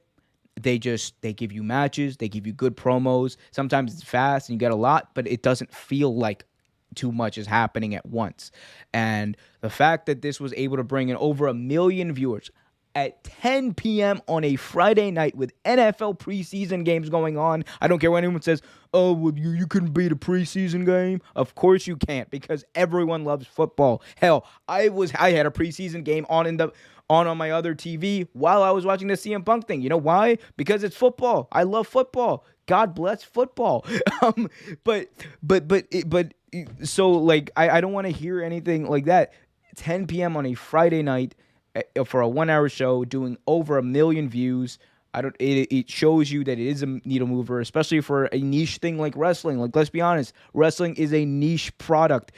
As big as WWE are, Raw kind of caps out at 2 million viewers now. SmackDown 2.5 to a slightly above that. Like, it's niche. You only have a certain amount of people that are going to watch live at that moment. And stick around for that week to week. The bigger question I would say, though, like, it's not that if CM Punk's a needle mover, we know he is how much staying power does this have for Rampage? Because we know they're not going to be at 1 million views every week. That's just not going to happen. But I think now people might recognize that, hey, this is a show that you probably shouldn't miss, and that's the point. That's why I said AEW is so good at writing TV and doing that. So what do you think about this? How much staying power does this kind of build up have? Like, but where do you kind of see Rampage being, like, as far as viewers or as a TV show moving forward? Again, I don't expect them. I was pleasantly surprised when you said that they had 1 million viewers. I'm thinking, like, what did they do before the last week? So their inaugural edition had 740,000. Real quick, my thing is, I think they'd be satisfied if they did anywhere between 500 and 600. And that was average. The point I was going to make, Omar. You took the words right out of my mouth. I was going to say the same thing. Like, I don't really think they want to do 1 million every show. Like, I mean, it's cool if they get close. No, I think they totally want to. I mean, they want to, but I don't think they expect to. Yeah, you know what I'm saying. They don't really expect to. I mean, they'll be fine with what they were doing. I mean, the proof of the matter is, the fact of the matter is, they are getting views. People are watching, and that's just as important as having 1 million viewers and having all that. Every show that they have is being watched. It's being watched in some capacity. Dark Elevation is being watched. Dark is being watched. Dynamite is being watched, and Rampage is being watched. So with all of that, and if they keep doing the product right, which they probably will, keep having great matches and all that, they're gonna be fine, dude. Like, Dark Elevation last week, like we both said, was set up like a pay-per-view. Like, it was some of the matches they had on it were ridiculous, and the viewers that they get on it is crazy. Oh yeah, as for a YouTube exclusive show, it is crazy. Like, WWE wishes that Main Event and 205 Live would do those numbers that Dark and Dark Elevation do. It's kind of insane. But yeah, I think this is it's just enjoy the ride. Enjoy the ride. If AEW keeps doing what they're doing, they're going to be fine with the numbers. I think TNT and then AEW, Warner, whatever, they have a great relationship. And Rampage is great. Rampage is great. It will. I said this last week. One thing you can be assured about Rampage is the reason it's going to be good is because it will never overstay its welcome. It will always leave you wanting more. And that's how you book TV week to week. And that's how you get them to come back next week. Speaking of coming back next week, be sure to come back next week with us, guys. Every Tuesday, I just want to remind you guys, every Tuesday we do this show live here on YouTube. Tomorrow night, Real Take Sports Talk with me and I don't know who else yet. We gotta hit up someone's phone, but me, someone else, hopefully. If not, you're gonna have me, Don Omar, Real Take LLC. Anyway, let's keep this going. Let's stick with AEW with our last official AEW topic and talk about a potential signing that could be on his way to AEW. And hold up as I look very, very calmly for this this graphic that I might have lost. I might have lost this graphic. Oh, no. Well, I don't have it. Let's stick with this graphic, then I'll change it in post. My God, I'm like Kevin Dunn. I'll change the reactions in post because I'm changing. Yo, Kevin Dunn, what a dude! Piping in crowd noise. My God. Anyway, Sticking with AEW, we'll fix the graphic later. One person who could be on his way to All Elite Wrestling is Bray Wyatt. It was noted over the weekend by Dave Meltzer of the Wrestling Observer newsletter that Bray Wyatt is most likely headed to AEW once his WWE non-compete clause expires. It's not 100%, says Meltzer, because his non-compete is not up, but it is most likely happening. It's the same stage when I said Aleister Black long before it happened. I think it's the same stage. I don't think there's any pen to paper or anything like that, but it's an expectation that is pretty strong.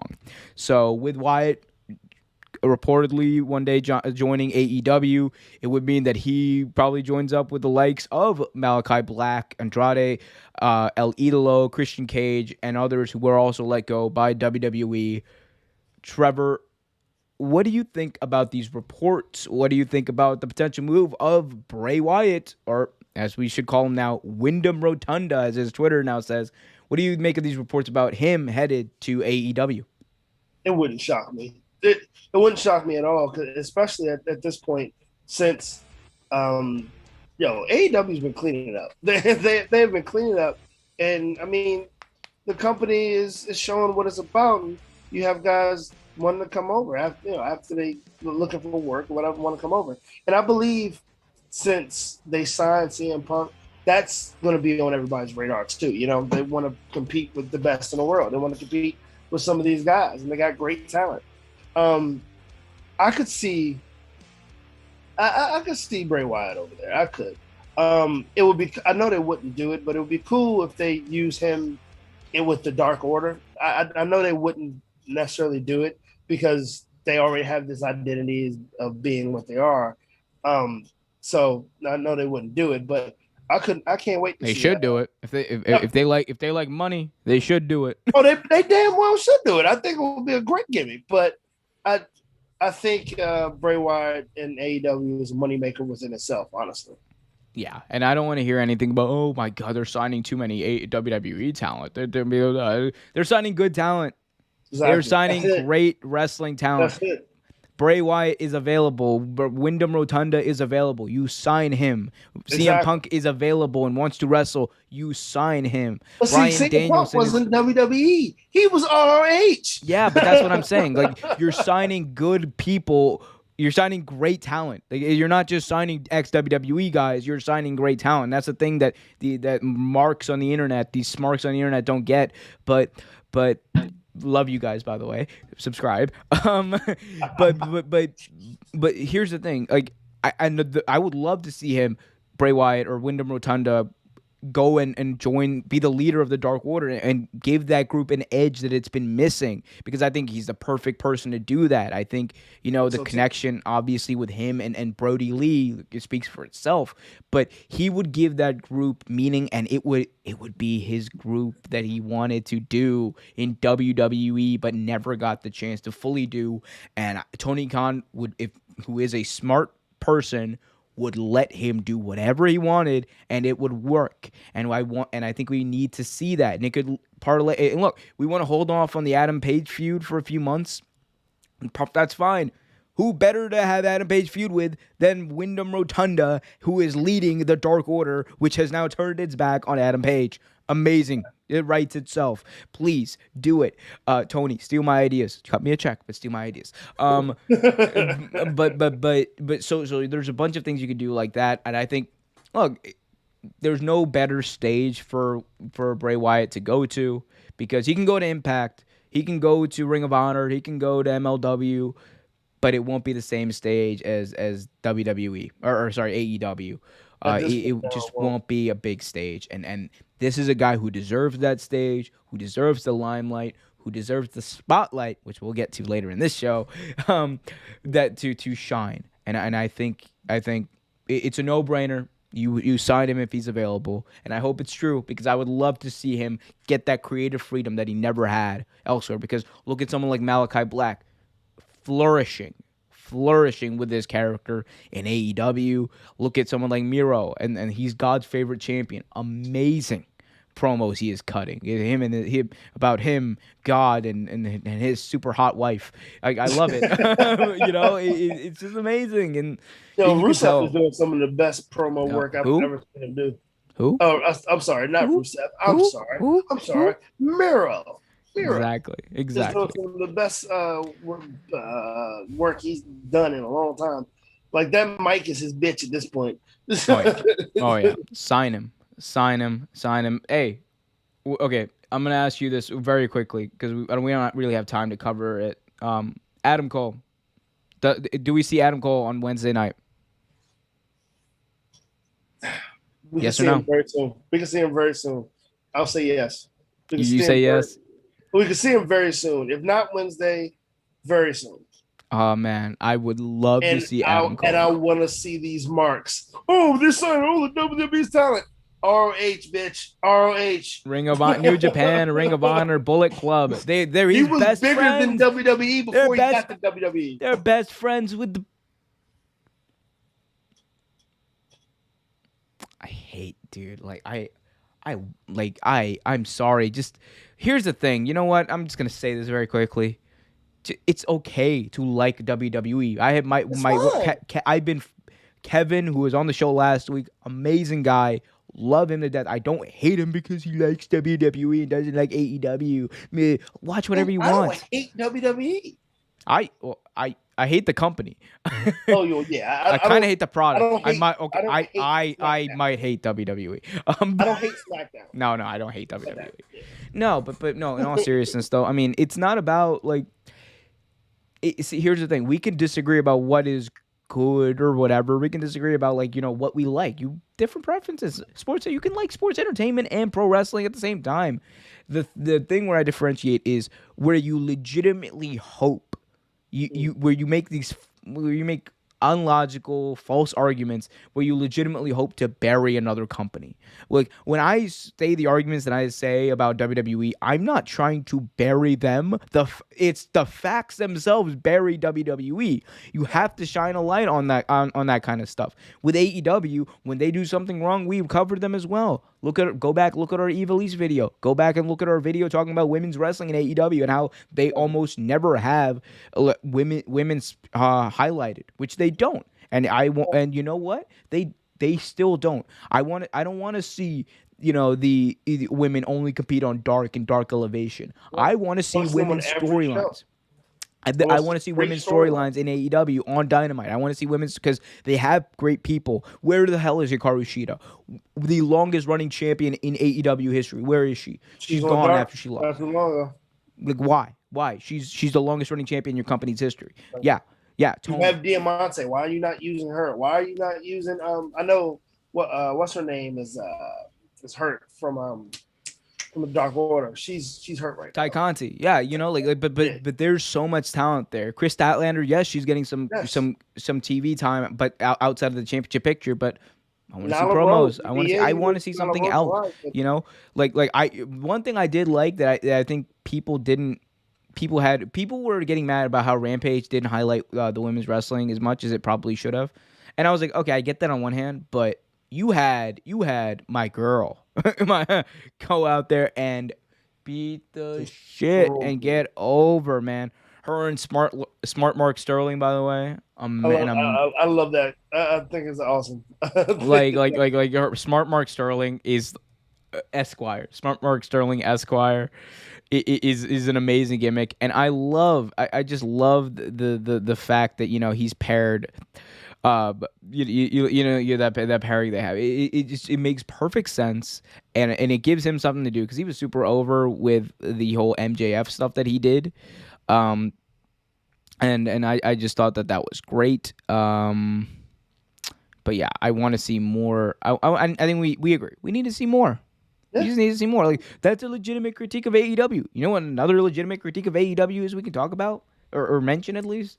The fact that as good as they book television, as good as sometimes everything looks really rushed and doesn't make really rushed, and it can be too much at once. Mm-hmm. Look at any casino battle royale. That's my number one complaint. I'm just like, what the hell is going on? I don't understand. But again, for the most part, it's a very excellent wrestling product. And WWE, for the most part, is not. That is the critique. And I have facts to back up that critique. And if you want to refute it, go ahead. I implore you to. Please do. Hold me accountable, but hold me accountable with facts, not your fucking bullshit feelings, please. There you go. Make sure Please about it. subscribe, hit that notification bell so you get notified whenever new videos release. Give me money for talking shit about you Go on fuck yourself. Patreon.com. Please subscribe and pay me. Yes. Anyway. Yep. Look, all wrestling isn't great, but goddamn it, some of it's good, and it just a lot of the good stuff just happens to be in all elite wrestling. This is definitely good. Yep. Anyway, Trevor, you ready to move on? Yeah, let's get it. Let's get it. Okay, cool. So, Trevor, let's get to it. I believe you have a segment prepared for us in this. I do. For those who don't remember, this segment we like to call the Wrestling Spotlight. And Trevor, why don't you tell us about who you are spotlighting this week? So today's spotlight is the banner says, which is very true, one of RH's unsung heroes. So it's kind of interesting though. Today's spotlight is interesting, being that she doesn't have a whole lot of ring experience, but you know her better for her being the resident bow-tied correspondent, Quinn McKay. Hailing from Springville, Missouri, Kelly Verbal, known by her ring name as Quinn McKay, didn't really show any interest in wrestling until freshman year in high school. Her main interest being theater. She describes her attraction to this word just gave me problems all day, and I wrote it. The theatricality, and I know that's not the word, of professional wrestling. She enjoyed the interests the most. And when I was a kid, I enjoyed the interests the most. I thought it was cool to watch like Shawn Michaels and Mr. Perfect come down. I always thought it was cool.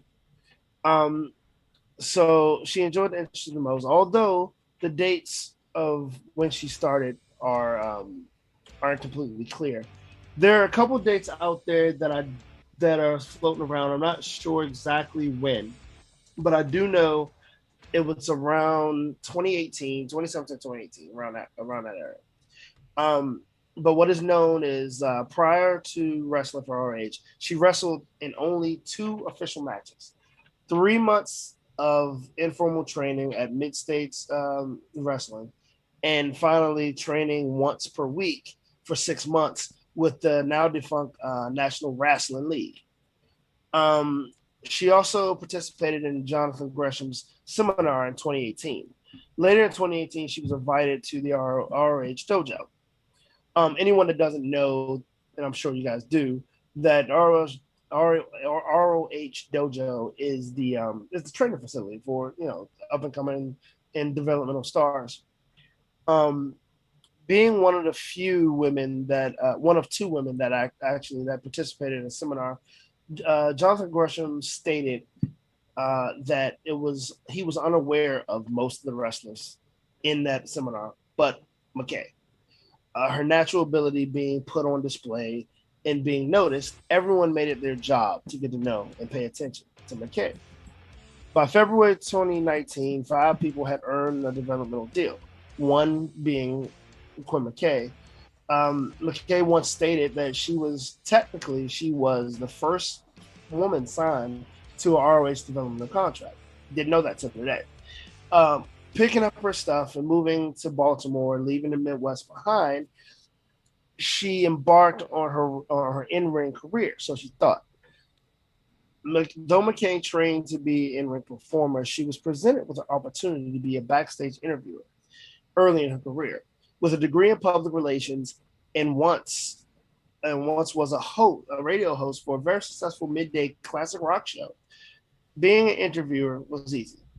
With her being on the screen more and more, and the audience loving her presence, her return to the ring would be coming sooner or later. So if you guys know, she's had her first match like earlier this year or late last year, and she's been in the tournament. She's had a feud with Allure. Recently, she just had a match over the weekend when she lost to Roxy, but she looked very good in the match. So she's going to be in the ring more and more from what I've read. Through all her hard work and training and pure talent, she has shown why her nickname is 5 feet of concrete. And for all of this is why we spotlight her. Yeah. I mean, well, there's a lot there that I didn't know before that because, I follow Ring of Honor, but, I don't watch it Right. consistently. It's hard to watch that show because it's difficult to find sometimes, but Yeah, it is. I mean, but once you but get the talent, it's once you watch the show and find it, the talent keeps you in. But it's kind of hard to find. yeah, but Quinn McKay, I noticed like recently that there's been a lot of focus on her, and I get why. She's very charismatic. Mm-hmm. She's got the intangibles that you desire out of someone on TV, and I know she hasn't wrestled too much, or not at least for ROH. She's Right. mainly like doing her the charismatic interview duties. But that's one thing I'm interested in seeing. Like do you know like how many matches has she had? So so now that the research that I did do, I found out she's been a champion for ECWA. She was in the Super 8 chick fight tournament and won the title. She's been the title holder over there for a while. She also, like I said, when she first came in, it's only documented that she had like maybe 3 or 4 matches. Mm. So now I'm thinking it's up maybe up to 10 or 20. I'm not totally sure. But yes, she wasn't planning to be a backstage interviewer. She had all intent of being a wrestler. Once she got bitten by the wrestling bug, that's what she wanted to do. And she trained as much as she could. I mean, and the proof is in the pudding. The girl can bench more than I can. I'm sure. Like she is That's not saying 5 feet. much. True. She's 5 foot 5'1" and like is a powerhouse. She works on herself. Her and her fiance, Jack Draper. They're gym rats. So yeah, she does a lot of work outside the ring. She enjoys her interviewing work too. Ah, that's cool. That's cool. Can't wait to But check her out more. but Maria Kanellis actually helped is the one that got her back in the ring now. Really? That's interesting. That's interesting. Cool. Anything else on Quinn McKay? Oh no, not at all. If you guys don't know who she is, check her out, please. And if you want anyone else spotlighted, this was Cincy's suggestion. He's not even watching. God damn it, Cincy. But if you want anybody, please write it down in the comment section. My Twitter account is here, Trevor Entertainment. Please let me know. Yeah, let him know. Let us know. At Real Take Sports as well. You can send it in however you want. RealTakeSports@gmail.com. Sorry, RealTakeSportsTalk@gmail.com. Because somebody already took Real Take Sports for some ungodly reason. Fuck that person. But yeah. Yeah, Quinn McKay. Cannot wait to see what she does. I hope she gets highlighted a little more than she has been, though. Oh, me too. And I think she will. She, like you said, she has the personality and the charisma to do so. Absolutely, absolutely. Trevor, let's move on to our final segment of the evening, our final official segment of the evening. And that is This Week in Wrestling History. Are you ready? I'm ready. Let's get into it. This week in wrestling history, the late, great Brody Lee, 1 year ago this week, defeated Cody Rhodes in a squash match to become the second ever TNT champion. And Brody Lee, the immortal one, the exalted one, who is now the immortal one, that's what I refer to him as. He had a very interesting ride to that moment, and I just kind of want to talk about that, the time leading up to that moment. On March 18, 2020, on the episode of Dynamite, Brody Lee appeared as the Exalted One, readopting his name as Brody Lee. He shed the skin of the one-time Luke Harper and became the leader, the villainous leader, the cult leader that someone was not allowed to be in WWE. And he showed his chops on the mic, and they built him up as this huge monster. He had that great match with Jon Moxley at Double or Nothing 2020, and he went on a little bit of a winning streak. And then finally, on the August 22nd edition of AEW Dynamite, in front of a crowd, a small crowd, but a crowd nonetheless, Brody Lee quickly and very decisively defeated Cody to become the second ever TNT champion. And after the match, Brody Lee laid out Cody's allies in QT Marshall, Dustin Rhodes, and Brandy Rhodes with the help of the Dark Order, and he stood tall, holding that brand new TNT title very high above his head, laying claim to the land that Cody Rhodes built and of all elite wrestling. And it really was the best work of Brody's career. It was the best work of his life. And the sad part is, we were shown so late in the game, so late in his life, how great he could be, and it was like it's sad that he'll never you know do anything in front of like an AEW audience now. But looking back at that moment and just how hot he was and how great he was and the work he was doing, this thing could have gone anywhere, and the fact that it's been a year since that happened, it's kind of mind boggling because It is. it still feels like yesterday, and it's still hard to believe that he's gone. But it just goes to show you. I think Brody Lee is the quintessential example of when you let someone truly be themselves, and you let someone, a wrestler who has been doing it for a very long time, do what they do, they will succeed, and they can succeed. And he did that because he was Luke Harper. He was the mid Carter for a long time, and then he comes to AEW and he does what he does. And here's the thing: anyone who saw him as Luke Harper would have never expected that. They would have So never expected to see what they saw out of him. And the way he was booked was perfect. The way he played his character, his promos, I cannot emphasize this enough. such a His worker. promos were so great. And it, again, it's just hard to believe it was a year ago today, but yeah. Such a worker, man. Such a worker. Like it just goes to show you with a change of scenery in something that makes you happy, what you can do. And that's what it was. Brody Lee was like he was a quintessential big guy with a little something else, a little something extra, and that something extra was amazing when he tapped into it. Just to see that that mind switch when he was on that mic, when he was in that ring, was absolutely incredible. It was it's a shame. It really is a shame. I mean, life happens, unfortunately. There's nothing we can do about it. But anyone that did not get a chance to see him in his glory, which was when he was AEW and some of his early work as well. If you saw him at WWE, you didn't see Brody Lee.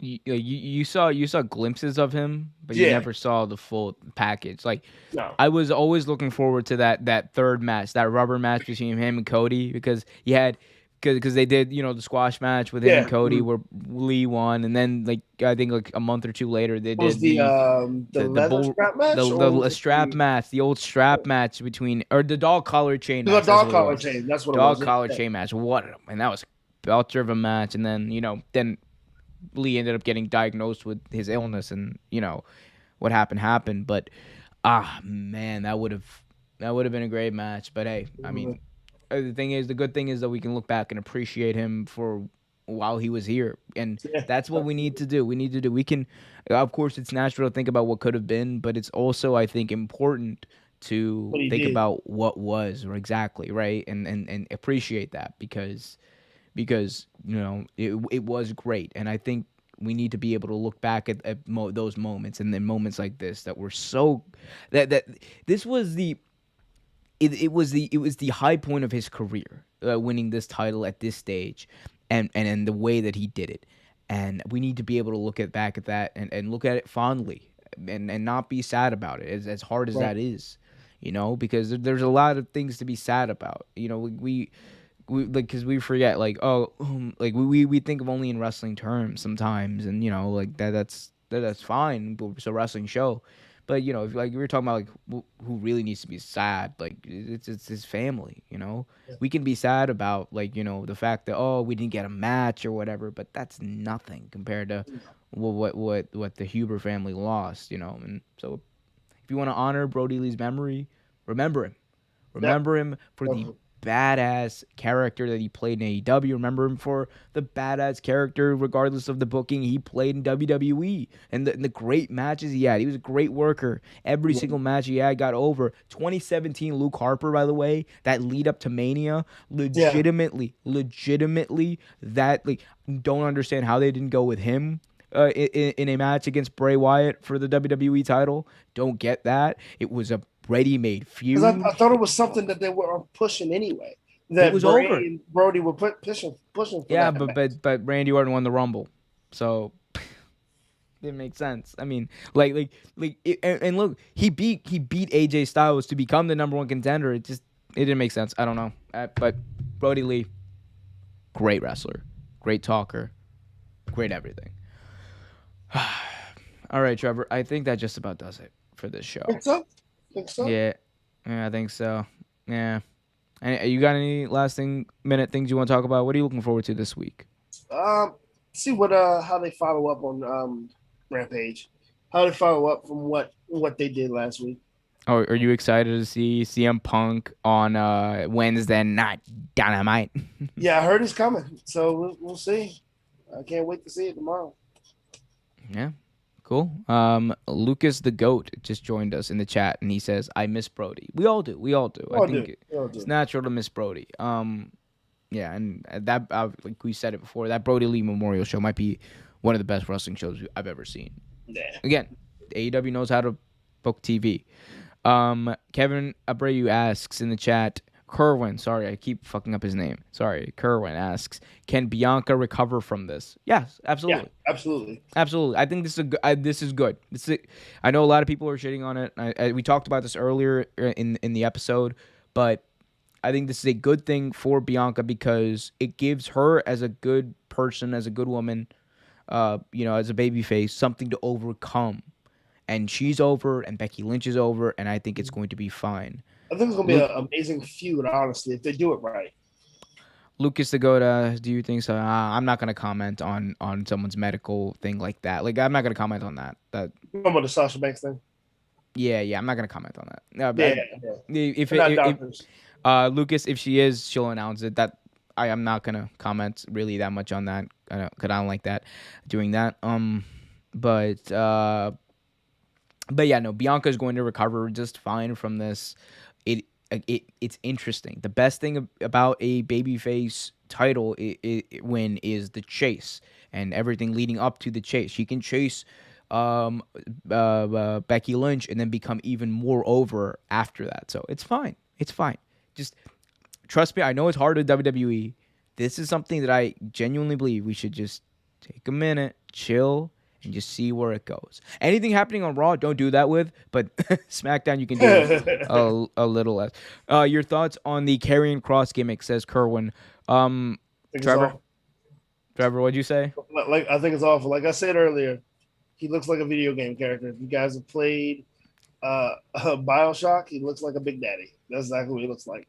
I think it's terrible. Do not Google that, kids. But my thoughts were, when I originally saw that, I thought they brought back Tensai. I was like, oh, Tensai's back. He's finally taller though. No, he's a lot taller and muscular, and that is not Tensai. Then I was like, oh, it's not Tensai. Then I was like, oh, it's Karrion Kross. They got him dressed up as. Oh, that sucks. That really sucks. Let's see. What else? Yeah, it sucked. Lucas asks, thoughts on 2K22 coming out in March? You're gonna get pushed back to fucking August 2022 or whatever. Exactly. Like that thing's never coming out, man. like with all these releases, they said they're gonna be more releases, by the way. So, well, it's supposed to God be knows. God knows. Year. Hey man, if I'm any superstar that's released, I would be like, yo, keep me in that game. I'm trying to get paid, bro. I'm trying to get that royalty money. No bullshit. I don't care. Like it's gonna come down to like 4 wrestlers on the game. That Raw roster is gonna be like AJ, Amos, Bobby Lashley, and They're gonna have to create Reginald. Reginald's gonna be a wrestler. Oh, Yeah. Reginald is like a star on Raw these days. Have you been following that? He gets, I've seen some of that. Yeah, oh yeah. my man gets like the He still have crossover the segment. 24/7 title. Yeah, what he's doing is actually fun with it. I think because he's cutting promos now. It's actually kind of fun. It's kind of fun. Like, don't get me wrong. I don't hate Reginald. I don't. I really don't hate him. Just like we don't hate Alexa Bliss. Alexa Bliss is an amazing wrestler, probably the best, but best equipped. Just terrible gimmick. And if that Lily doll doesn't sell, bro, if that Lily doll doesn't sell out, I'm gonna be pissed because that means again all for nothing. Because the only reason they had that doll appear was to sell like that merch, but we'll see. It doesn't look like we have any more questions. Trevor, last thoughts, parting thoughts. Have a good week, guys. Have a good week, guys. For Trevor, for myself, we will see you next week right here on Real Take Wrestle Talk. Keep the conversation going on Twitter at Real Take Sports. Follow Trevor on Twitter as well at Trevortainment. That is Trevor with an ER. And follow me, of course, at OMERQ_. Again, Real Takes at Real Take Sports on Twitter. Real Take Sports Talk on Facebook. I think Real Take Sports Talk on Instagram too. Check us out. Links all in the description of this episode. What else do I got to plug? Patreon. Yeah, plug in Patreon. Patreon.com/Real Take Sports. Real Take Sports Talk coming up. Going to be talking about everything from that huge merger in college football to NFL storylines to is Lamar Jackson the best quarterback in the league? I tell you why he is. Talk about all that much more on Real Take Sports Talk tomorrow night. Why he's not. And I'll also talk about my experience going to a Harlem Globetrotters game, which was not great. We'll talk about all that. That has nothing to do with wrestling. We'll see you next week right here on Tuesday night Real Take Wrestle Talk.